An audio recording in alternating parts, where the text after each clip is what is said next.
വിപ്ലവ പാർട്ടിയുടെ സർവേന്ത്യ ജനറൽ സെക്രട്ടറിയാണ് സഖാവ് എം.എ. ബേബി. പരമാധികാരി എന്ന് തന്നെ പറയാം. പക്ഷേ സ്വന്തം നാട്ടിൽ കേരളത്തിലെത്തുമ്പോൾ അദ്ദേഹം പാർട്ടിക്ക് വെറും വിശിഷ്ടാതിഥി മാത്രം. CPM-ന്റെ പുതിയ സംസ്ഥാന കമ്മിറ്റി ഓഫീസിന്റെ ഉദ്ഘാടകൻ മുഖ്യമന്ത്രി പിണറായി വിജയൻ. മന്ദിരത്തിൽ AKGയുടെ ഒരു അർത്ഥകായ പ്രതിമയുണ്ട്. അതിന്റെ അനാച്ഛാദനം നിർവഹിക്കുന്നതും പിണറായി വിജയൻ. ഉദ്ഘാടന ചടങ്ങിൽ അധ്യക്ഷൻ പാർട്ടി സംസ്ഥാന സെക്രട്ടറി MV ഗോവിന്ദൻ മാഷ്. ഇവിടെ പാർട്ടിയുടെ ദേശീയ ജനറൽ സെക്രട്ടറിയായ എം.എ. ബേബി രണ്ട് വിശിഷ്ടാതിഥികളിൽ ഒരാൾ മാത്രം. കമ്മ്യൂണിസ്റ്റ് പാർട്ടി ഓഫ് ഇന്ത്യ മാർക്സിസ്റ്റിന്റെ രാജ്യത്തെ 1-ാം നമ്പറാണ് പാർട്ടി ജനറൽ സെക്രട്ടറി എന്ന് പറയുന്നത്. ഇപ്പോൾ അത് നമ്മുടെ ബേബി ചായനാണ്. തെക്ക് കന്യാകുമാരി മുതൽ വടക്ക് ജമ്മു കാശ്മീർ വരെയും കിഴക്ക് അരുണാചൽ പ്രദേശ് മുതൽ പടിഞ്ഞാറ് ഗുജറാത്തിലെ കച്ചു ജില്ല വരെയുമാണ് അദ്ദേഹത്തിന്റെ അധികാര പരിധി. 3 വർഷത്തിലൊരിക്കൽ വളരെ ആഘോഷമായി നടത്തുന്ന പാർട്ടി കോൺഗ്രസിലാണ് ജനറൽ സെക്രട്ടറിമാരെ തിരഞ്ഞെടുക്കുക. സാധാരണഗതിയിലെ പോളിറ്റ് ബ്യൂറോ ചേർന്നിട്ട് ഒരാളെ തീരുമാനിക്കും ഏകകണ്ഠമായി. അവിടെ മത്സരമൊന്നും ഉണ്ടാവാറില്ല. പിന്നീട് ആ പേര് കേന്ദ്ര കമ്മിറ്റിയുടെ മുമ്പിൽ വയ്ക്കും. അവിടെയും ആരും എതിർക്കുകയില്ല.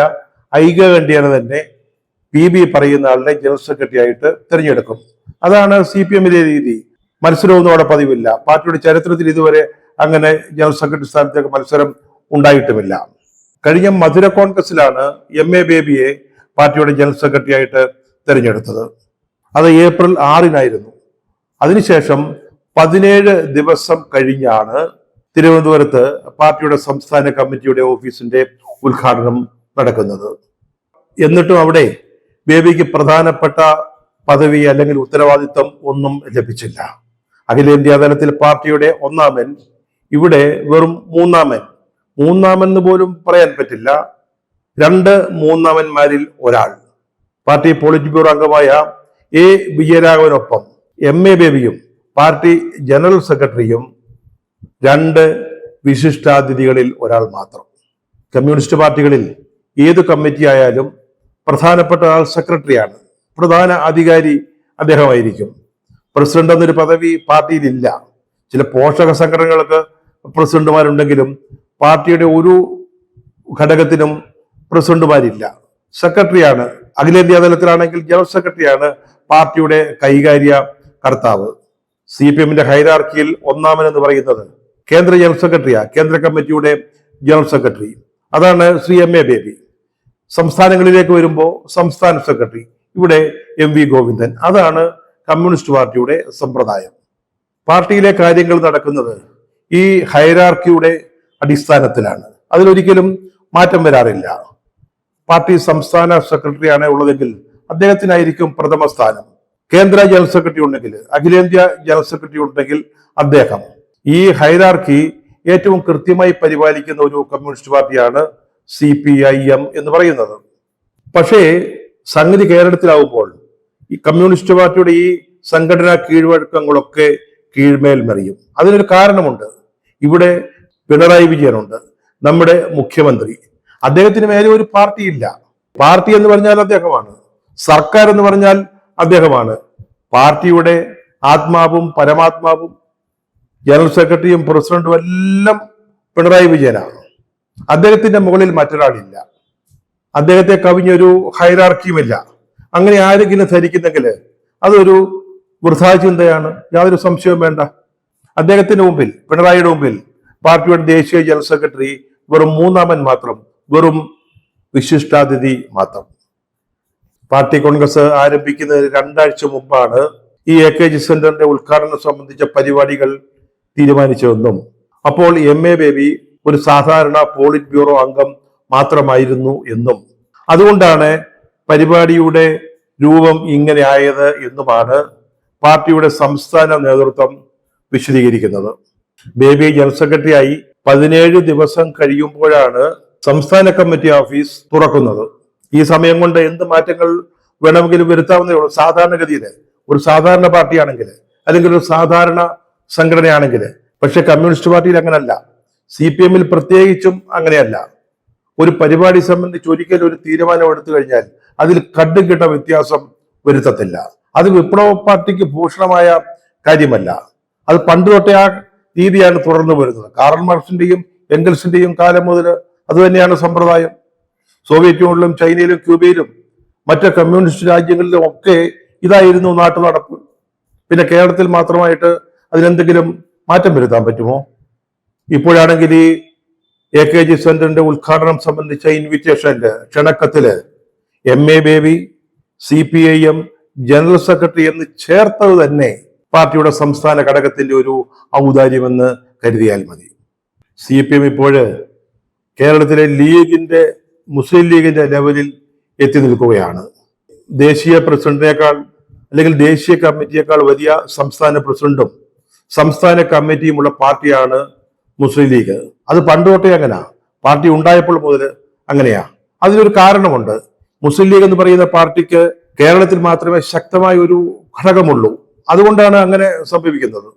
മറ്റു സംസ്ഥാനങ്ങളിലുള്ളതൊക്കെ വെറും പേരിന് മാത്രമുള്ള നാമധേയ യൂണിറ്റുകളാണ്, സംസ്ഥാന ഘടകങ്ങളാണ്. അങ്ങനെയാണ് ലീഗില് ഈ സംസ്ഥാന പ്രസിഡന്റും സംസ്ഥാന കമ്മിറ്റിക്കും ഇത്രയും പ്രാധാന്യം ലഭിച്ചത്. ഏതാണ്ട് അതേ ലെവലിലേക്കാണ് CPM ഇപ്പോൾ വന്നിരിക്കുന്നത്. സത്യം പറഞ്ഞാൽ ആ പാർട്ടി കേരളത്തിൽ മാത്രമേ ഉള്ളൂ. ബംഗാളിലും ത്രിപുരയിലുമൊക്കെ അത് നാമാവശേഷമായി കഴിഞ്ഞു. പാർട്ടി കോൺഗ്രസോ കൂടുമ്പോൾ ഒരു പഴയ ഓർമ്മയില് ബംഗാൾ ഘടകം അത്യാവശ്യം അപ്രമാദിത്വമൊക്കെ കാട്ടുമെങ്കിലും താഴോട്ട് അണികളൊന്നുമില്ല, പ്രവർത്തകരില്ല. അവിടെയാണ്ട് ജില്ലാ കമ്മിറ്റിയിൽ അംഗങ്ങളായിരുന്നവർ വരെ, പിന്നെ ഏരിയ കമ്മിറ്റി, ലോക്കൽ കമ്മിറ്റി, ഇതിലൊക്കെ സജീവമായി പ്രവർത്തിച്ചിരുന്ന ആളുകള്, സഖാക്കള്, കേഡർമാര് ഇപ്പോൾ കേരളത്തിൽ പൊറോട്ട അടിക്കുകയും വാർക്കപ്പണി ചെയ്യുകയുമാണെന്നാണ് പറയുന്നത്. അതാണ് അവിടുത്തെ സ്ഥിതി. അത് മാത്രമല്ല, പാർട്ടിയുടെ കേന്ദ്ര കമ്മിറ്റി ഓഫീസിൽ AKG ഭവനില് അവിടുത്തെ ചെലവിന് കൊടുക്കുന്നത് കേരള ഘടകമാണ്. കേരള ഘടകമില്ലെങ്കിൽ കേന്ദ്ര കമ്മിറ്റി ഓഫീസ് പൂട്ടിയിടേണ്ട സ്ഥിതിയാണ് ഇപ്പോഴുള്ളത്. ഇപ്പോ കേരള പാർട്ടിയാണ് CPM, മറ്റു സംസ്ഥാനങ്ങളിൽ ഇല്ലല്ലോ. അതുകൊണ്ട് ആ ഒരു സാഹചര്യത്തിൽ കേരളത്തിന്റെ ഘടകം പ്രധാനപ്പെട്ട ഘടകമാവും. കേരളത്തിന്റെ നേതാക്കള് കേന്ദ്ര നേതാക്കളെക്കാൾ വലിയ നേതാക്കളാവും. കേരളത്തിന്റെ കാരണഭൂതൻ പാർട്ടിയിൽ ഒന്നാമനാവും. അപ്പോൾ ദേശീയ ജനറൽ സെക്രട്ടറിക്ക് അതിന്റെ തൊട്ടു താഴെ ഏതെങ്കിലും ഒരു ഇരിപ്പിടത്തിൽ ഇരിക്കുകയല്ലാതെ മറ്റു വഴികൾ ഒന്നുമില്ല. ദേവിച്ചായ, ഇതൊരു മുൻകൂർ സൂചനയാണ്. നിങ്ങളെ ഭാവിയിൽ എങ്ങനെയായിരിക്കും കേരളത്തിലെ പാർട്ടി പരിഗണിക്കുക എന്നുള്ളതിന്റെ ഒരു അഡ്വാൻസ് ആയിട്ടുള്ള സൂചന. നിങ്ങളെയൊക്കെ നേരത്തെ തന്നെ കേന്ദ്രത്തിലേക്ക് പറഞ്ഞയച്ചതാ. ആ നിലയിൽ യാതൊരു മാറ്റവും വന്നിട്ടില്ല എന്നുള്ളതിന്റെ വ്യക്തമായ അടയാളം. അതുകൊണ്ട് വേറെ വഴിയില്ല. വിശിഷ്ടാതിഥിയെങ്കിൽ വിശിഷ്ടാതിഥി കിട്ടിയത് കൊണ്ട് തൃപ്തിപ്പെടാൻ പഠിക്കുക. അത് ഭാവിയിൽ ഉപകരിക്കും. ഇപ്പോൾ ഈ പുതിയ 9 നില മന്ദിരത്തിന് ദേശീയ ജനറൽ സെക്രട്ടറിക്ക് ഒരു മുറി അനുവദിച്ചു കിട്ടിയാൽ അത് ഭാഗ്യമെന്ന് കരുതിയാൽ മതി. ബേബിയുടെ സ്ഥാനത്ത് സീതാറാം യെച്ചൂരിയോ മറ്റോ ആയിരുന്നെങ്കിൽ വേണമെങ്കിൽ ഈ ചടങ്ങിൽ പങ്കെടുക്കാതിരിക്കാമായിരുന്നു. ബേബി സഖാവിന് അത് സാധിക്കത്തില്ല. ഇതിൽ പങ്കെടുക്കാതിരുന്നാൽ പിന്നെ ഒരു പാർട്ടി പരിപാടിക്കും കേരളത്തിലേക്ക് വരാമെന്ന് വിചാരിക്കേണ്ട. അങ്ങനെ ഒരു സാഹചര്യം ഉണ്ടായാൽ ഡൽഹിയിലെ ഓഫീസിൽ വെറുതെ ഇരിക്കുക എന്നല്ലാതെ വേറെ വഴിയില്ല. കാരണം മറ്റേ എവിടെയും പാർട്ടിയില്ല, പാർട്ടി പരിപാടികളുമില്ല. അപ്പോൾ പാർട്ടിയില് ഞാൻ ഉണ്ട് എന്ന് തോന്നിക്കണമെങ്കിൽ ഇടയ്ക്കിടയ്ക്ക് കേരളത്തിൽ വന്നു പോയെങ്കിലേ പറ്റൂ. അതുകൊണ്ട് ഇതിനൊന്നും വലിയ പ്രാധാന്യം കൽപ്പിക്കാതെ, ഇതൊന്നും വലിയ അപമാനമാണെന്ന് കരുതാതെ സ്വസ്ഥമായി ശാന്തനായി ഇരിക്കുക. 9 നിലകളുള്ള ഒരു കൂറ്റൻ മന്ദിരമാണ് പുതിയ AKG സെന്റർ. തൊഴിലാളി വർഗ പാർട്ടി ഇതുപോലൊരു കെട്ടിടം ഉണ്ടാക്കുന്നതിന് ആരും പരിഭവിച്ചിട്ടോ പരാതിപ്പെട്ടിട്ടോ കാര്യമില്ല. അത് മാത്രമല്ല, ഇങ്ങനെ സ്വത്തുവകകൾ ഉണ്ടാക്കുന്നതിന് ഞങ്ങൾ നസ്രാണികളും CPM കഴിഞ്ഞിട്ടേ വേറെ ആളുകളുള്ളൂ. 1977 അന്നത്തെ AK ആന്റണി സർക്കാർ അനുവദിച്ച AKG പഠന ഗവേഷണ കേന്ദ്രത്തിന് വേണ്ടി അനുവദിച്ച സ്ഥലത്ത് നിർമ്മിച്ച കെട്ടിടത്തിലാണ് ഇതുവരെ പാർട്ടി ഓഫീസ് പ്രവർത്തിച്ചിരുന്നത്. അവിടെ ഗവേഷണമൊന്നും നടന്നിരുന്നില്ല എന്നുള്ളത് മറ്റൊരു കാര്യം. ഗവേഷണ കേന്ദ്രത്തിന്റെ മറവിൽ ഞങ്ങൾ അവിടെ പാർട്ടി ഓഫീസ് നടത്തുകയായിരുന്നു.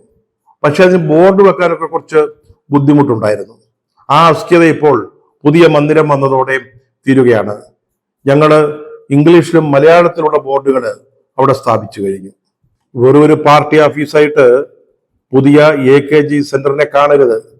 വലിയ ഉദ്ദേശങ്ങളോടും ലക്ഷ്യങ്ങളോടും കൂടിയാണ് CPM ഈ മന്ദിരം നിർമ്മിച്ചിരിക്കുന്നത്.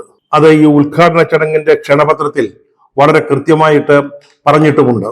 ആധുനിക കാലഘട്ടത്തിലെ എല്ലാ സാധ്യതകളും ഉപയോഗിച്ച് വലതുപക്ഷ ശക്തികള് CPM-നും തൊഴിലാളി വർഗ രാഷ്ട്രീയത്തിനും എതിരെ കടന്നാക്രമണം നടത്തിക്കൊണ്ടിരിക്കുന്ന ഇന്നത്തെ കാലഘട്ടത്തിൽ അതിനെ പ്രതിരോധിക്കുന്നതിന് ഉതകും വിധം സംസ്ഥാന കേന്ദ്രം മാറുക എന്ന ഉദ്ദേശത്തോടെയാണ് പുതിയ ഓഫീസ് കെട്ടിടം നിർമ്മിച്ചിട്ടുള്ളത് എന്നാണ് ഈ ക്ഷണപത്രത്തിൽ വളരെ വ്യക്തമായിട്ട് പറയുന്നത്.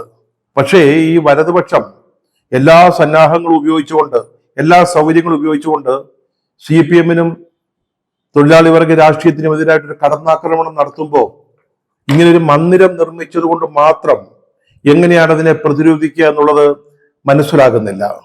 അതോ അത്തരം ആക്രമണങ്ങളെ ചെറുക്കുന്നതിനും തടയുന്നതിനുമുള്ള എന്തെങ്കിലും സംവിധാനങ്ങൾ ഈ പാർട്ടി ഓഫീസിൽ ഒരുക്കിയിട്ടുണ്ടോ?